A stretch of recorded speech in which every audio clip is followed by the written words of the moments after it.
I want to thank everybody for joining us today. I want to do a quick sound check with you guys. My name is Marcus Mora. We've got Kevin Outerbridge here with us, but I want to make sure that you guys can hear us loud and clear. There's a lot of you joining right now, so do me a favor.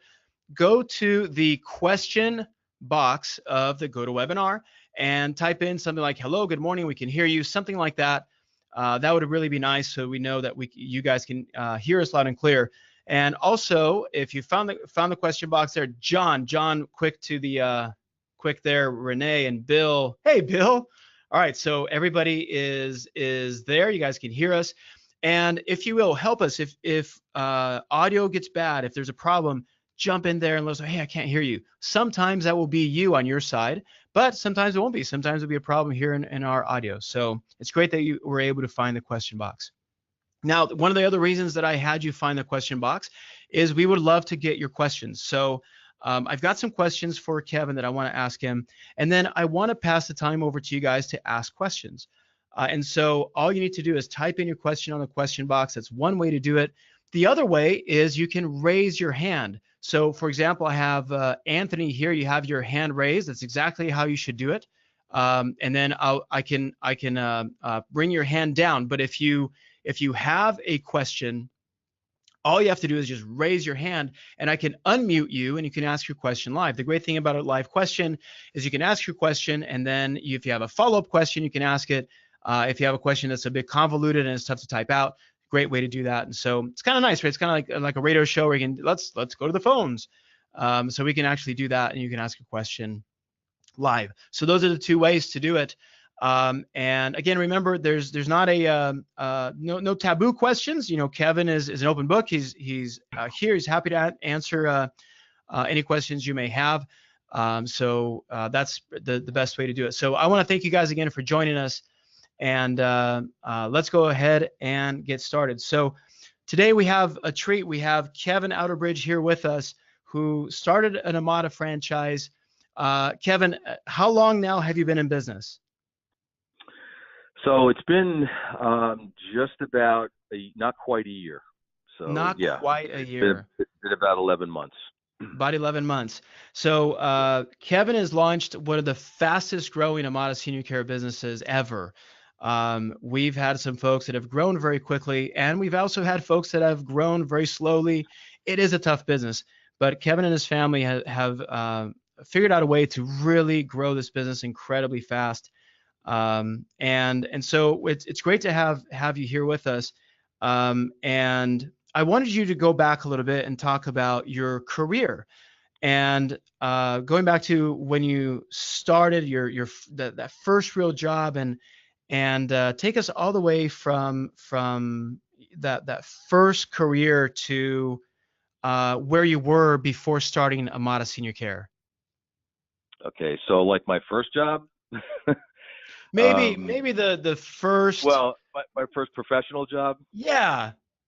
Okay. Yeah. I mean, I started in medical sales in 1981, and I worked for a division of Hoffman LaRoche, which at the time was a big pharmaceutical company. And I just progressed. I got into medical devices after that. I was with Hoffman LaRoche just for a short period of time, and then got into medical devices. And that's really where, that was the bulk of my career. Mm-hmm. And I worked for a couple of different, major companies. I worked for, Medtronic. I worked for Boston Scientific. And, it was a great career. I mean, medical devices pays very well. So, right. It was a good thing for me to get into. So I did that for 20 plus years. And then at one point after that, I decided to go out on my own. I actually became a recruiter for a short period of time. Oh, wow. And I didn't know that. Yeah. As a professional recruiter looking for talent for companies. Exactly. For medical device reps. Oh, for medical device reps. Makes sense. Sure. Yeah. Yep. And actually I did some pharmaceutical recruiting too. And, that went well for a few years. And then, that whole industry changed. But so I got back into, sort of selling some services, medical services, things like that. And, really was kind of getting toward the end of my career at this point. And was just, things were going okay. I had some good lines, and then I heard about Amada. Mm-hmm. So, Now, yeah. but a lot of the businesses that you, because there was a transition time for you where you started Mm-hmm. in pharma medical device, but you transitioned to where it was your own distributorships and your own businesses throughout your career, correct? That's right. Yep. I did. I had a lot of different things I was working on. I sold some services for, medical billing. I had a small marketing company where I would have, I had some salespeople that worked for me and would market services for specialists. So if they were a pain management specialist, we would have people that would go out and kind of market their practice to referral sources. And that's really something that I did for a pretty long time. That's probably where I was when kind of right before I got into Amada. And do you think that, and it probably is a dumb question, but I would assume that this transition from the employee side to running your own business and having that experience of running your own business, was that important to starting your Amada Senior Care business? Yeah, absolutely. I mean, there's different things that, once you get into Amada and, you start to work this business, you pull and draw from your past experiences. And one of the things for me was, look, a big part of our business is recruiting and hiring and that whole process. I mean, that's a lot of what we do. Well, as a former recruiter, even though it's a different level type of an employee, as a former recruiter and also as somebody that had their own business and had to hire people, that was really helpful for me. Yeah. But I think that everybody, can probably draw certain things from their experience that can fit with this business. Yeah, that makes sense. Now let me back up because I think one of the interesting things about your story is how many kids do you have? I have 3. You have Yep. 3 kids. So tell us the order. So I have a daughter, Erin, who's, she's the oldest. She's in sales herself, not in medical sales, but a different type of sales. And then there's Logan, who's my partner. And Logan was in medical device sales for a long period of time. And then my youngest son, Colin, is a police officer. Got it. Okay. Yep. And by the way, when Colin said, "Dad, I want to become a cop," was it excitement and nerves, or how'd you feel about it?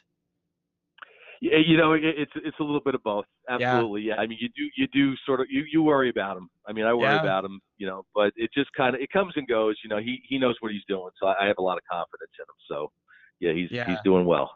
That's great. Well, it's a tough job, and we certainly appreciate his service, man. It is a tough job. It is. Yep.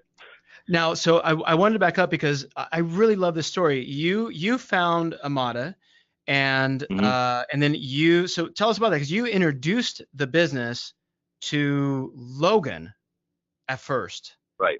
Now, why did you introduce it to Logan? What was your thought process at that point? Well, I came across Amada and, I started to look at it and I thought it was pretty good. In fact, as you know, I contacted you guys and then I was just kind of thinking, boy, do I want to get into this at this stage of my career because, I mean, I'm no spring chicken. So I sort of put it on the back burner for about a month or so. And Logan and I were playing golf one day and we were waiting at a tee, getting ready to hit the ball. And I started to talk to him about it. And I said, you know what? I'm not going to tell you about this. Let's just forget about it. Because my thing was he was doing so well in medical device sales that I just wanted to leave well enough alone. So he said, no, Dad, you can't do that. You got to tell me what you're going to talk about. So I told him. You started talking and then you said, no, I don't want to tell you. That's probably the worst thing you can do to your son is start and then stop. And he's like, well, come on, Dad, you got to tell me now. And that's exactly how it unfolded. And of course I felt like I did have to tell him, and I did. And right off the bat, he's like, really? That sounds very interesting. So I didn't want to push him either way too much. We just continued to play golf, and then like a couple of days later, he came back and he had done some due diligence, and we were a step closer now at this point to getting, to buying a franchise. But in the end, that's what we were talking about right before you guys all came on. And I didn't remember this, but it hadn't been a master plan of yours. Like you didn't, as the kids were growing up, you didn't think, man, I really want to have a family business. This really was golfing with your son, and it just kind of came out. It was no deeper than that before. Yeah, absolutely. Yeah. It just happened, and really once he had done his due diligence after I told him about it, and we started talking about it a little bit further and talking to some friends, family, and things like that, people were like, you guys got to do this. I mean, this is terrific. You should really do this. And so Logan's, again, I'm still in the thought process of, I'm really getting toward the end of my career. Do I want to really get into something and really have to throw myself into this? And Logan said to me, Dad, I want to do this, but I don't want to do it if you're not going to do it. Okay. And so I said, I really didn't need to have my arm twisted that much, to be honest with you. I mean, Right. it was something that really, the idea of being able to work with him and do something together, like as it it seemed like it could become a reality. I was like, boy, this could be really cool. So we made the decision and we went from there. Wow. And was there anyone in the family that thought, Dad, this is the worst idea you've ever had? You don't want to work with Logan. You guys want to work together. It's family. Was there anybody that was sounding the alarm of, I don't think this is a good idea? I mean, the only one that would be the sergeant. I mean, my wife. And, right. and basically my wife, Liz, she's always been 100% behind me. I mean, if there's anything that I wanted to do, she was fine with it. And, I think Logan's wife, Meg, was the same way. It's like, you're a big boy and, you've done well in business and, you know how to make a decision. And they, we really got a lot of support from people in the family and friends as well. Which I think is so important. It is. And, we bounced it off some of our friends some of Logan's friends and also my friends that are, professional people that, are, accountants and, finance people and things like that. And they were all like, boy, you guys, you should definitely do this. I mean, so, we had a lot of people saying that they looked at us, I think, and felt like that we both brought something to the table that was sort of unique, or that we could both, really add something of our own. And, so they pushed us and that was, they supported us and that made the decision a lot easier. Yeah. And from what I understand, the support continues till this day, right? You have a group of family and friends and other professionals that are truly rooting for you guys, that want to see you be successful. Oh yeah. Yeah, absolutely. I mean, we get some referrals, most of the referrals we get are ones that, we bird dog, but we do get referrals from, people that know us, from a family member or something like that. So yeah, they're all about seeing us succeed. Absolutely. So let's do this. I think for some of the folks who are on the line, and actually we still have, I just saw a couple people joined us now. So if you're just joining us now, thank you for being here with us. Kevin Outerbridge is talking about his business, his Amada Senior Care business. And maybe some of these folks might be their first time they're looking at Amada Senior Care. They don't know exactly what we do. So Kevin, would you in a nutshell talk about what do we do at Amada Senior Care? I mean, basically we provide, home care services.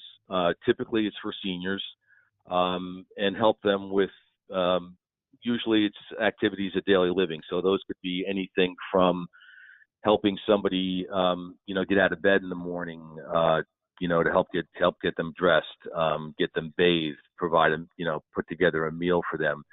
A lot of these folks are still, in pretty good shape, and they can stay home and they want to stay home. We have people that, clients that have like mild dementia.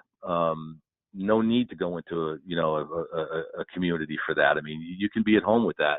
Others that just really want to be at home but might not have family that close by, or you have I mean, a typical scenario would be you've got a daughter that's trying to care for a mom, a dad, or both, and she just can't do it all. So, we go in and we provide a lot of those services. And, as I said, it could be anything we have clients that are in wheelchairs from, having had a stroke, Mm-hmm. to again, people that really are, not in that bad shape, but they definitely still need somebody there just to make sure that if they're going to get in the shower, they're not going to fall. There's somebody there kind of helping them out, doing maybe a little bit of laundry and cleaning, light cleaning, things like that. So it's definitely a service that these folks love. And I think what's interesting is from your explanation, sometimes folks look at Amada Senior Care and they think that it is medical or skilled, but in the end, it really is that companionship, dressing, bathing, and in a way, somewhat of the unsophisticated side of caring for someone.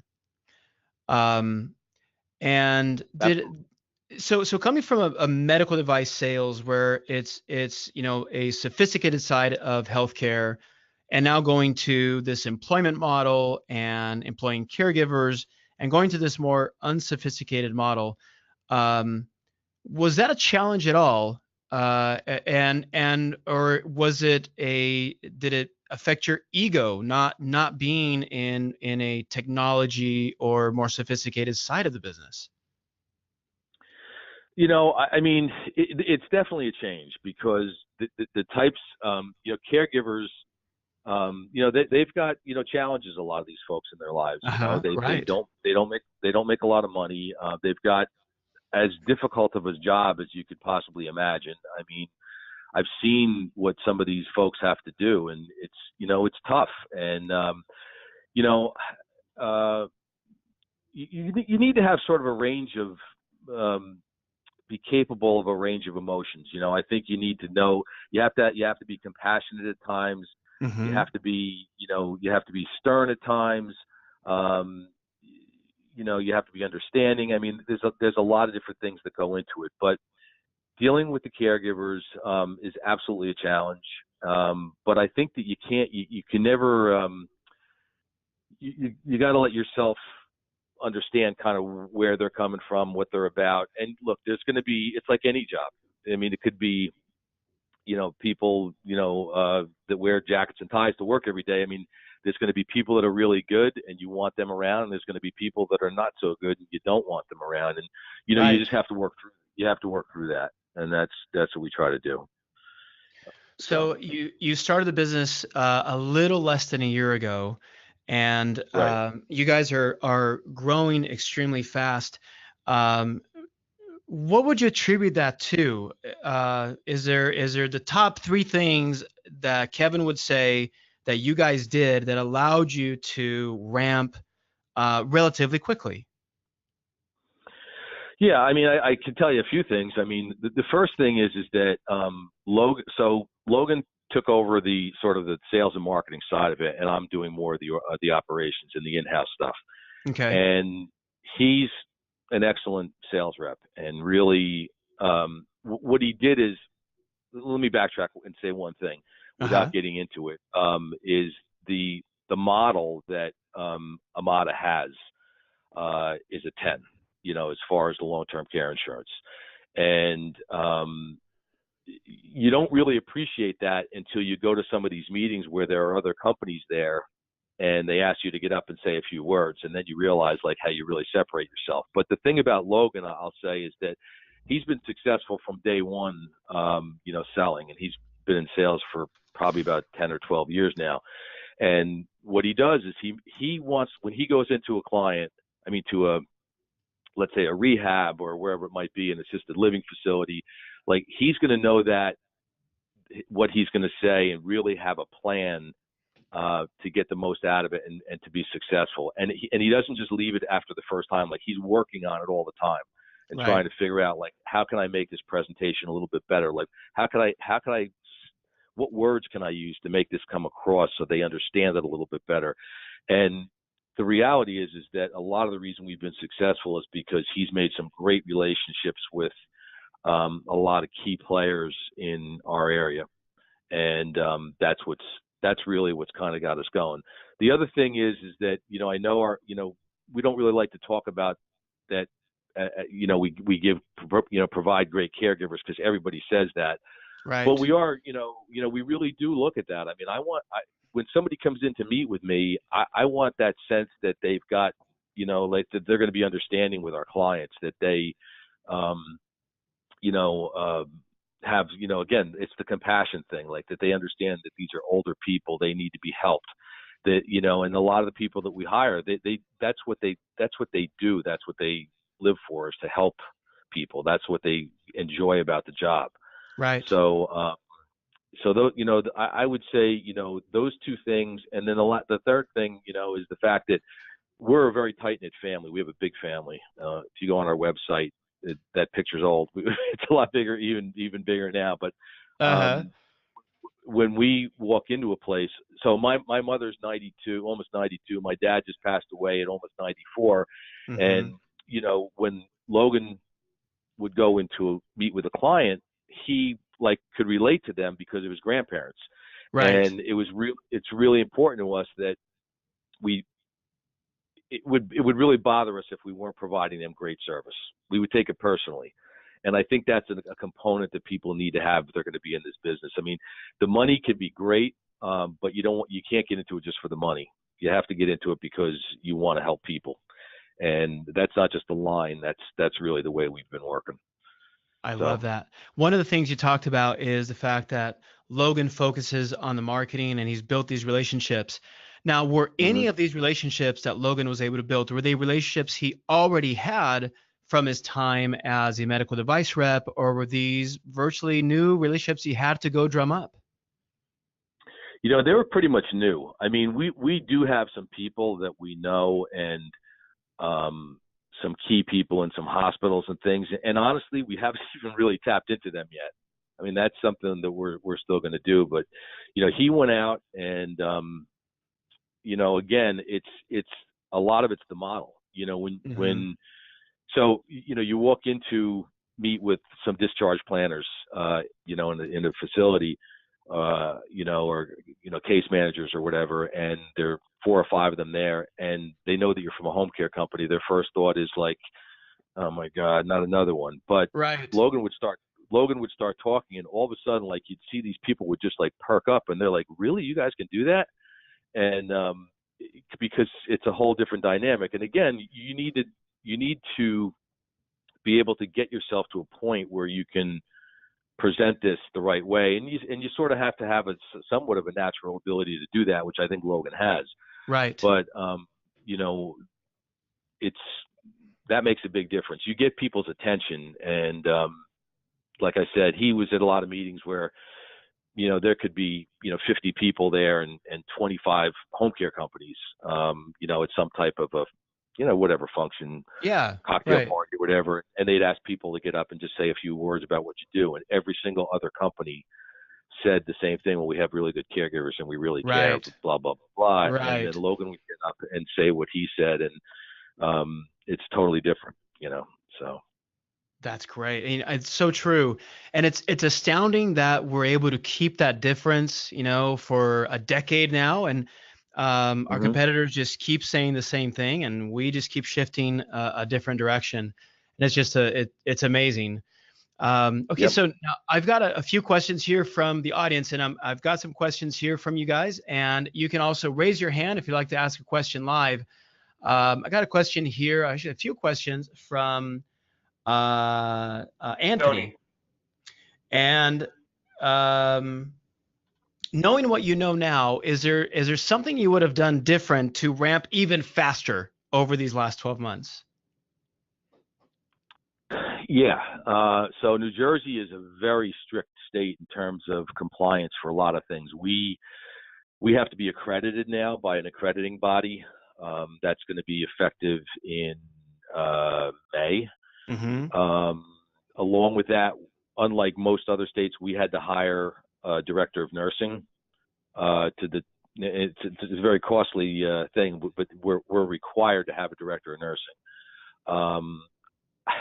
I think that we would have tried to be a little bit more prepared with a lot of our paperwork. We probably would have taken time to start looking for a nurse sooner because we didn't really know all that till we got into it. And that's the one thing is the states, states are different. What we need to do here in New Jersey could be totally different than what they have to do in, California. That's right. All of Yeah. all of our caregivers have to be certified. We have to go out every 30 to 60 days to do an assessment on all of our clients. Our nurse does like a whole new assessment. I mean, it's just one thing after another. But I guess what I would say is that if I knew more of that before I got into it, as far as what you're going to need in terms of from a compliance standpoint from your state, I think it'll just help you to sort of be mentally prepared more to handle it. We're getting by it. We're doing fine. But honestly, there was a time where we actually took the pedal off the marketing a little bit because we had so much business coming in that it was becoming a problem because all the paperwork and the forms and everything that we have to be compliant were just piling up. And the problem is if you don't have all that done just right, when they come in to audit us and they do that unannounced, we could get fined. Right. There could be a lot of different issues. So, but now we're starting to get into a pretty good spot with all that.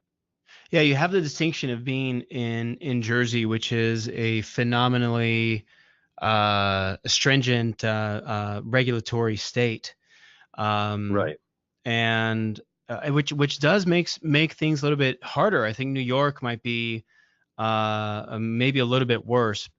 And I guess, and yet what you have to do is just comply and keep running the business, right? Like you said, it's just you just have to abide by those rules and keep finding a way to grow.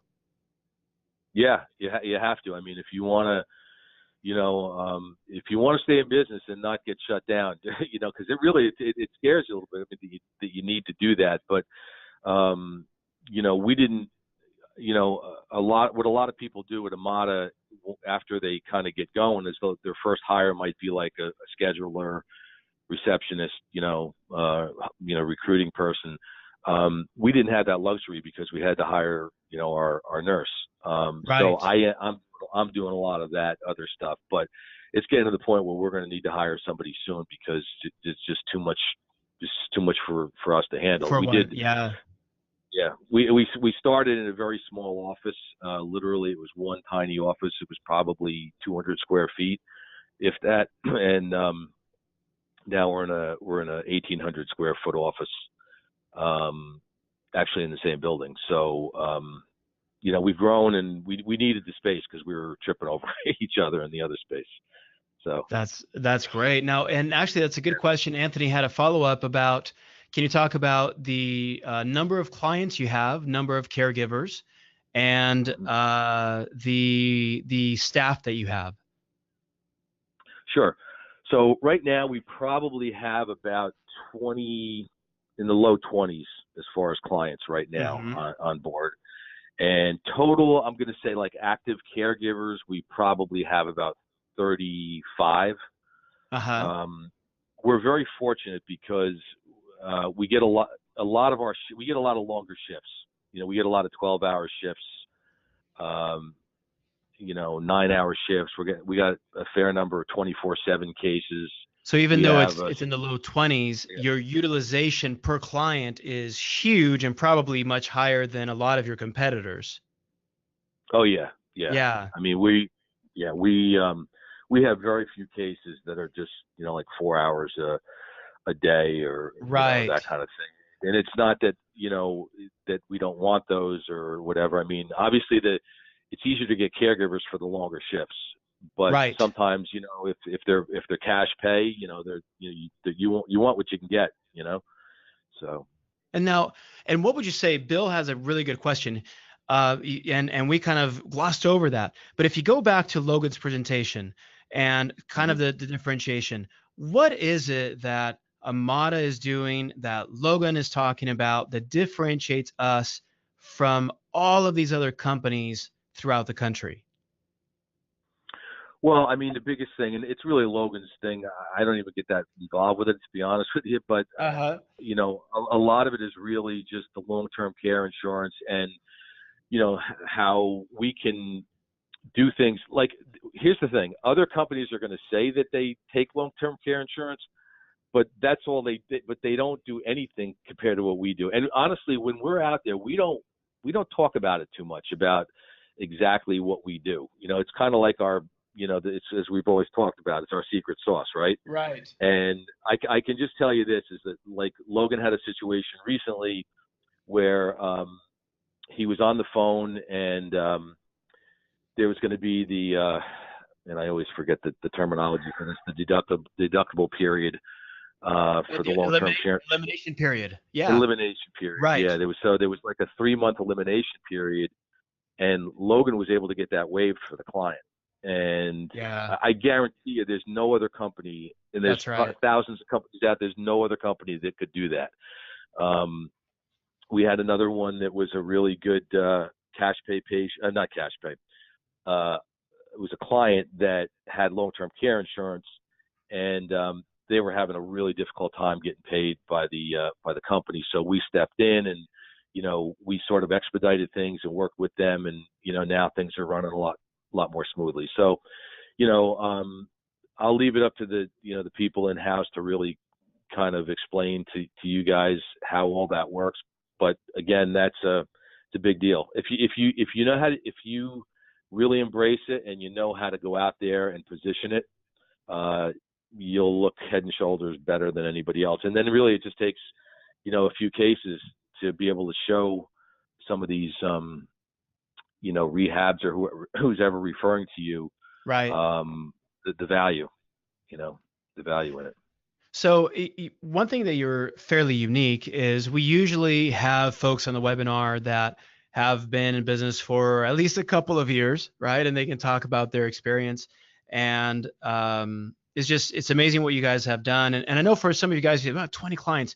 But if you look at Kevin and Logan's business, the way they've been able to position it and what they've done in New Jersey is really quite amazing in such a short period of time, especially in a state that has so much regulation. So as you look into the future, what do you think the future holds for you and your organization? If we talk, 5 years from now, what are your big, hairy goals for your business? Well, we actually bought more territory because we're so excited about what we have. When one opened up, we were like, we're doing this. Let's get this now, because the thing is that once it's gone, it's gone. And we look at a couple of the other big players in our area. So there's a company called Homewell, and there's another one called Unicity. And I'll give you an idea. Just like Homewell, we learned from somebody that they're probably billing about $10 million a year. And I don't know what Unicity bills, but they have like at least 8 schedulers that do all the scheduling for their caregivers. Right. So they're the big boys. So we want to grow up to be like them. I mean, we want to continue the growth. And honestly, the thing is, there's 2 things I think that got those 2 companies to where they are. One is the fact that I think they are pretty well run. I mean, I don't think that they have some of the selling tools that we have, right, but they're well run. And the other thing is they've been around a long time. And what you see with this business is if you're good at it, your business typically tends to keep growing. If what we're seeing, at least at this point, is we're seeing that, yeah, we may lose a patient may pass away or come off service or whatever, but for every one of those, we bring 2 new patients in, or right, two new clients. Right. So if you can just you just get in here, and the whole, with what's going on with the baby boomers and everything else, I mean, this business is going to be growing just by itself for another 30 years. So that's kind of, and so our goal is, we want to get up to the, to the big boys and get up to that, high echelon in terms of revenue. And for somebody who says, well, wait a minute, if you've got two big companies, and let's just assume that both companies are already doing $10 million in your market, isn't that already too crowded? I mean, how does a small startup like you guys, how could you possibly have three companies doing 10 million each? Is that even possible in a market? What would you say to that? Well, what I'd say is that where we are, so our office where I am right now is probably about 25 minutes with no traffic to Midtown Manhattan. So we're in a very densely populated area. You don't have to go Right. really far to, there's a lot of people here, but there's probably within a 15-mile radius, maybe a 20-mile radius, there's about 200 companies that do what we do. Right. But there's only probably 15 that are really doing well, because the other ones are all missing something. They don't know how to go out and market and sell. They're not being aggressive. They're not trying to find ways to, there's people out there that, you have to go out and sell your product. Sometimes you might get, somebody might buy a franchise from another franchisor, and the person's background is in accounting. Well, Right. nothing Right. against accountants, Right. but you need, and I know a lot of accountants that could definitely sell, but you got to have that. Either you have to be able to do it, or somebody else has to be able to do it. Yeah, you need to You got to sit. have a Logan, right? You've got to have a Logan. Yeah, or so, you have to. Yeah, you have to feel comfortable going in and presenting these things, and yet also a big part of it's being hungry. I mean, in True. medical Yeah. device sales, we always, we made good money, but probably 20% of our compensation was base salary. The rest of it was commission. That's right. So our thing is like, let's hit the streets here. Let's get out to the rehabs. Who do we have to see to bring in business? And that's kind of the mindset that's helped us. Yeah, it's not the type of business that like a burger shop that it's the location, you open it, you staff it, and people will come. Now, I think even the owners of burger shops need to be hungry because they need to do a lot of other things that you guys don't have to do. There is a hunger there too. But Sure. this whole concept, and I think it's really important for you guys listening, that it is a type of business that you have to go out and get it. It will take a long time until that business is just starting to come to you because of those relationships. But man, and I love that you're in the middle of that. It takes a tremendous amount of effort to drum up those relationships and bring that business in, doesn't it? hmm Yeah, Yeah. no, it does. It absolutely does. And you got to be strategic. You got to know, where to go, and a lot of that's hit or miss. You sort of figure it out as you're going along. But once you start to get a little opening, you can get in someplace, and maybe you can set up a meeting with some decision makers. Do a lunch, whatever you need to do. But that's what it is. It's really getting out and hitting the streets and spending a lot of time in the field. And again, but there's the other component too, which is what I do. And I'm here, in front of a computer screen trying to like schedule cases and hire caregivers and do all that stuff. So, there's definitely two sides to this. Yeah, that's right. And now Raul is asking a good question. You talked about how do you match those 35 caregivers to your roughly 20 clients, and what is the process of making sure that that match is good? Um, when you say match, do you mean as far as how, like personality wise, how they would match with Yeah, like yeah. a, So you have an 8 hour day case, and you talk to that client, and how do you go back to your office and go, you know what, I'm going to pair them up with this caregiver because this would be the best caregiver for that client. right. For me, honestly, a lot of it's my gut. I mean, I've been Yeah. doing it for a long time with recruiting and everything. And the first thing you do when you meet with caregivers, you sit down with them and you ask them questions. And, you see how they interact when they come in for orientation. And, if they're going to sit there and they're going to be on their phone during orientation, it's probably not somebody I'm going to want to have out there because they're going to do the same thing when they're at somebody's house. But, if I see somebody that comes in that's very polite, you we had, we had our first client. So I get a call. I'll make this quick. Well, I get a phone call, and it actually was national account case. And I went to the client's house, and he was living in an apartment in a dumpy area. The apartment was a disaster. It was so dirty. He was really sickly. It was really a mess. But he was the kind of guy, like, he was a sort of a take charge kind of guy. I ended up getting a caregiver. I think it was really more of a stroke of luck, but she happened to be someone that was sort of on the quiet side, but would do whatever he said. Yeah. A few times he got a little gruff with her, and I had to say, Ron, you just need to ratchet it back a little bit, because you might upset her or whatever. But they both ended up hitting it off really well, and it was a good situation. But yeah, I mean, if you have you'll learn those things. I mean, if you have a client that's sort of a type A personality and is going to boss people around, you're probably not going to want to put a caregiver in there that's the same way, because they're just going to bump heads. Right. So,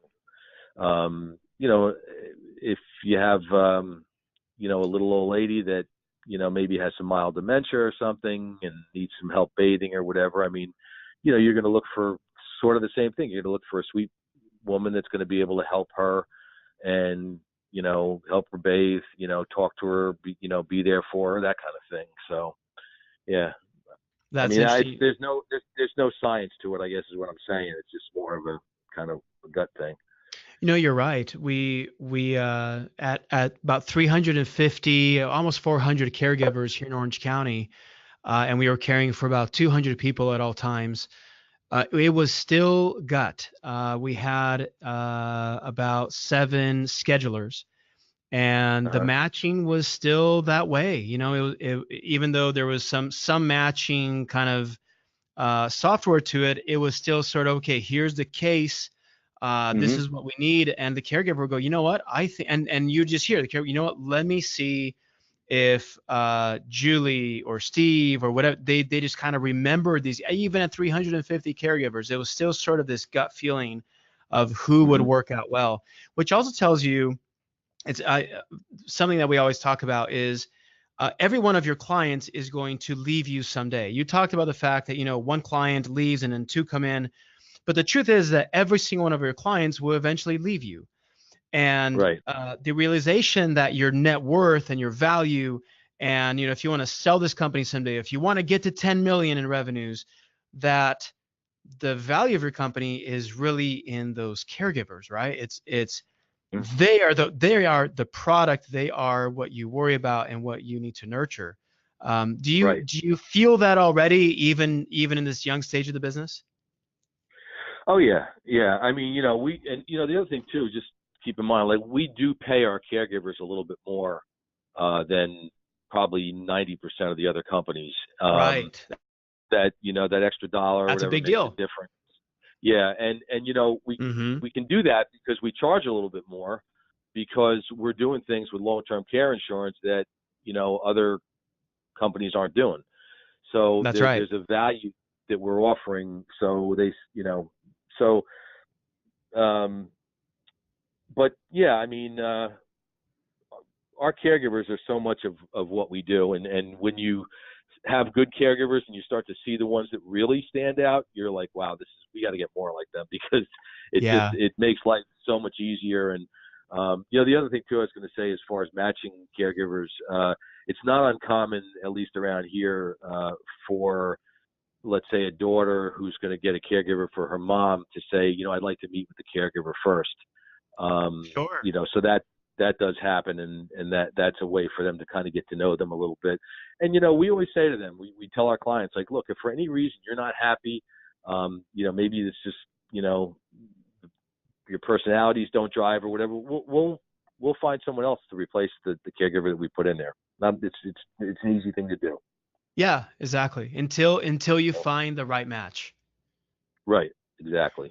So, what would you say to somebody that is looking at Amada, that would come and ask you and say, hey, knowing what you know now, would you still start this Amada business with your son Logan? Absolutely, 100%. But I'm going to say this: it's not an easy job, and it's Logan and I are different personalities. I take everything like very personally. I if we have a setback, it bothers me. You'd think it would be the other way around because I'm the dad and he's the son. But he takes things very much in stride. And again, maybe that's why we work well together. But it's a very up and down business. It's a business of dealing with issues a Right. lot, and it's how you deal with those that it's gonna really make a difference in how successful you are. As far as treating clients and caring for clients, but also financially. And if you can do that, you'll be fine. But it's tough. It's a tough business. But you know what? We're thrilled to death with where we are, and we just are looking for the future because I just feel like there's so much more that we can do. And but again, we're not taking baby steps so much anymore, but we're not in a full sprint either. So Right.